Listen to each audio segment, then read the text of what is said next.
What's up, y'all? This is Aviator Keyyz, and you watching my On The Radar beat breakdown for Prada Dem featuring Gunna and Offset.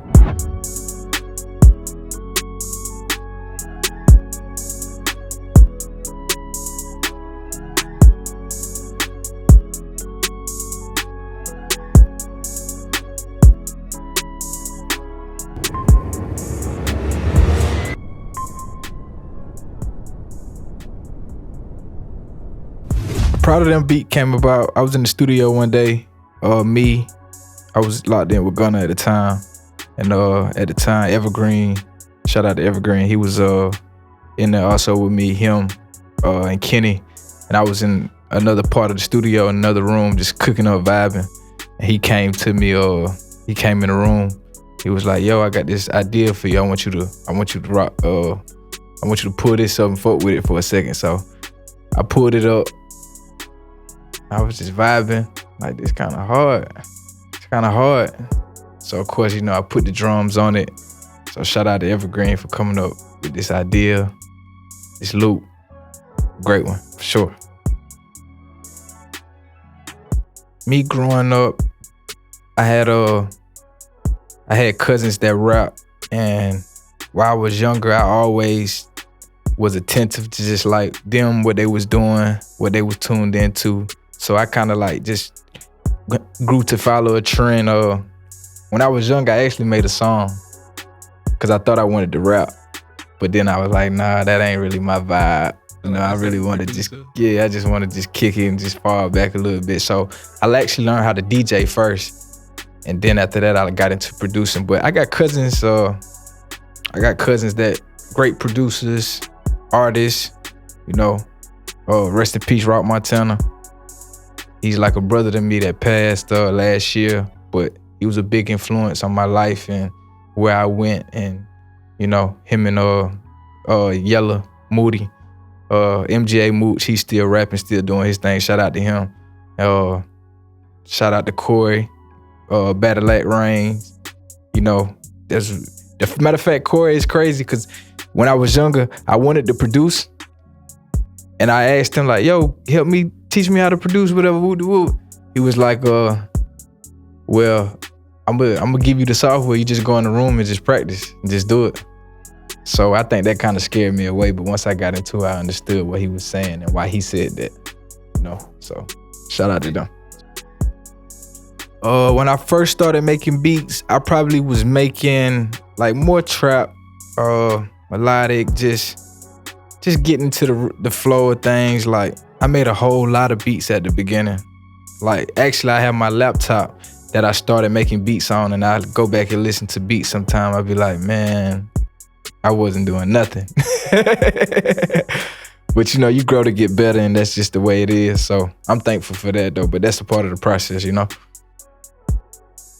Well, of course, I came up with the whole YSL camp with Thug, Gunna, Duke.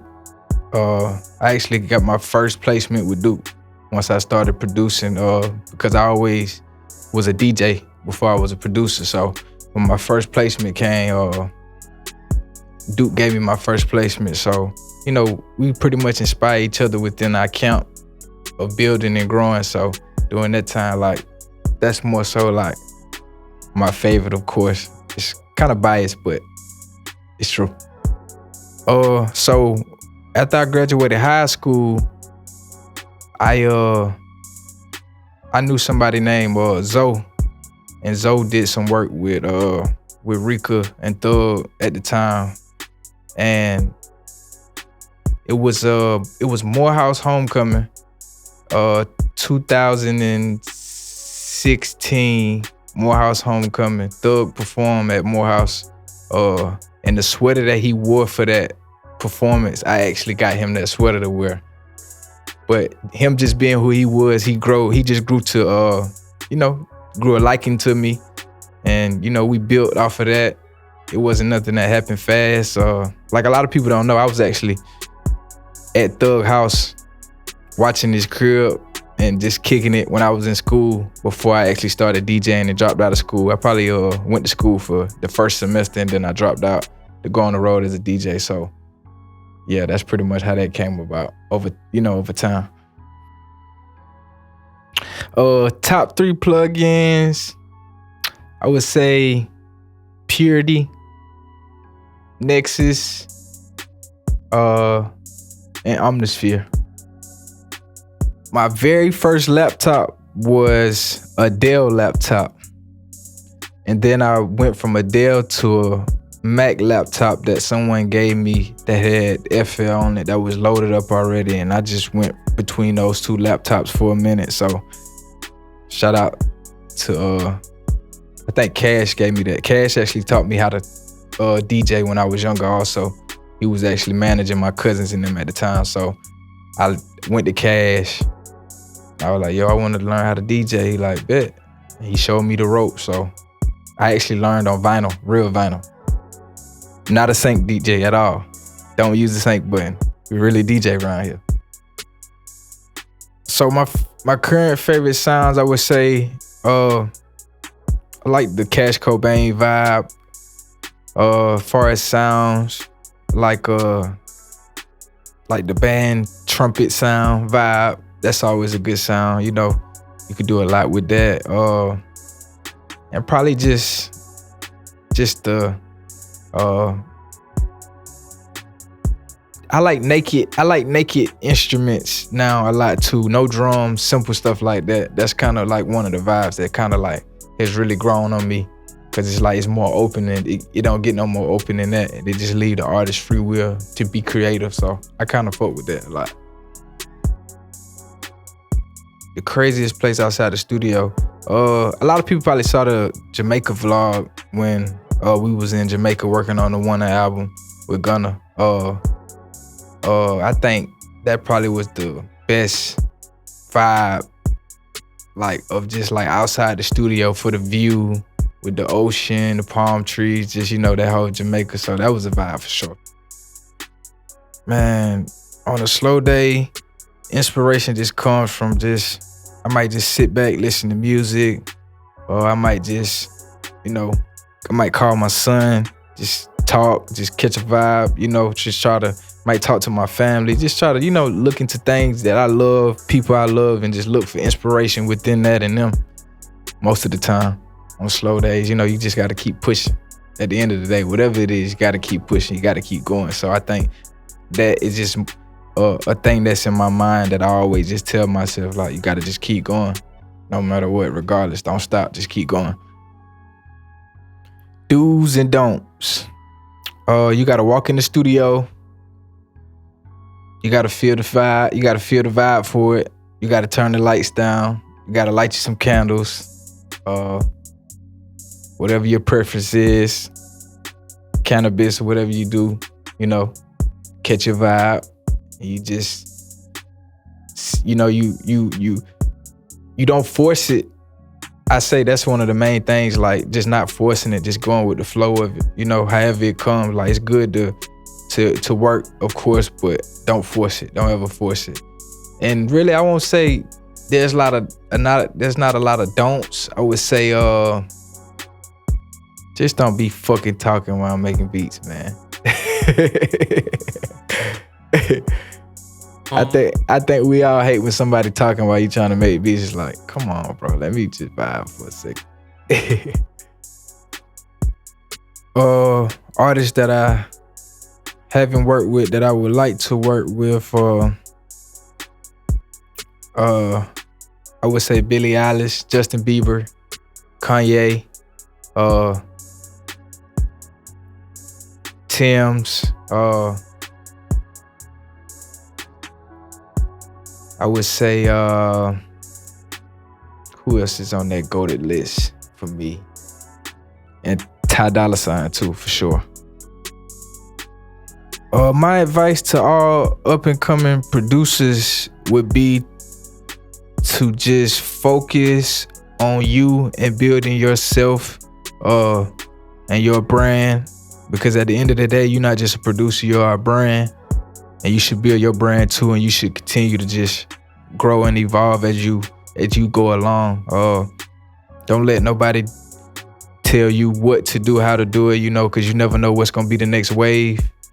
Do you just focus, just lock in, and just try to just stay consistent and persistent in whatever you do. Okay, so let's get into the Prada Dem beat breakdown. First, I pulled up this sample in which Evergreen sent me. One night I was in the studio cooking up, just vibing. I was actually in the room by myself, and he came to me. He was like, "Yo, I got this idea for you. I think it's great for you to vibe on." So this is the sample that he sent me.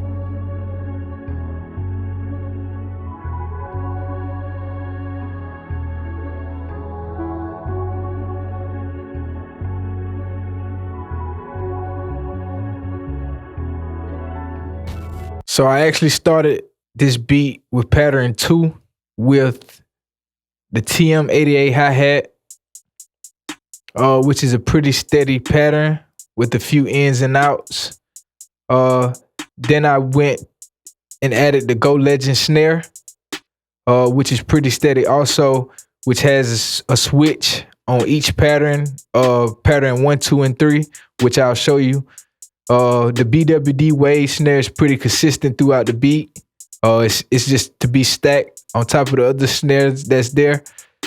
I actually added the bad guy kick, which is pretty open and simple because of the sub bass pattern that's already there. So pattern 2 sounds like this.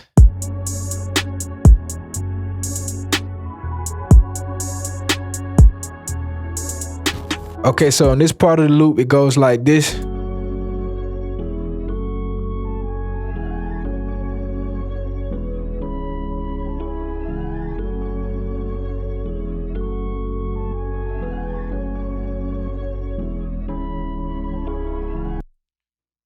In this section of the loop, I use the TM88 hi-hat, which is pretty consistent. Then I added the Go Legend snare, which is pretty much the same, but I added a unique note, which gives it the little bounce.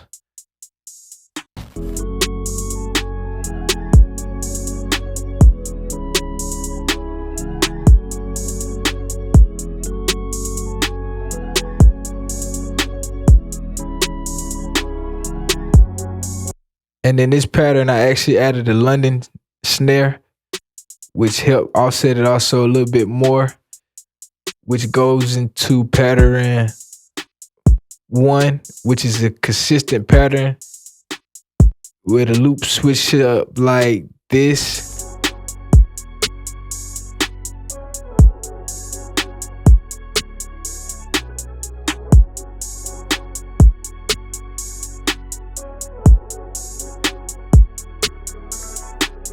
So after I made this beat, probably 2 days before Gunna heard it for the first time. The first time he heard it, he actually didn't get on it, and it wasn't until we got to Dubai. Actually, he did 101 and he rapped about taking a trip to Dubai. And when we got to Dubai that night, early that morning, we recorded, and this was one of the beats that I pulled up again, and he actually got on it and did it in about 15 to 20 minutes. After we did this song in Dubai, we got back to LA, and Gunna actually played the song for Offset, where he actually got on the song, and I feel like his verse made the song very unique. So I've been locked in with, of course, Gunna, on a lot of new stuff. I'm actually gonna be working on this new YG album. I'm looking forward to that, just because I never really made anything for the West Coast, so I'm looking forward to that, to just catch that vibe. Living in LA, just living in that culture, you just see what it is. So it's like, okay, let me just tap in for a second. So I think I want to just do that, and I'm actually gonna start working on probably my own album soon, or EP or mixtape. I'm not really sure yet exactly what, but I'm gonna start working on that soon. Just try to get these features that I want, just try to build off of that. So yeah, it's Aviator Keyyz. Thank you for watching my On The Radar beat breakdown for Prada Dem.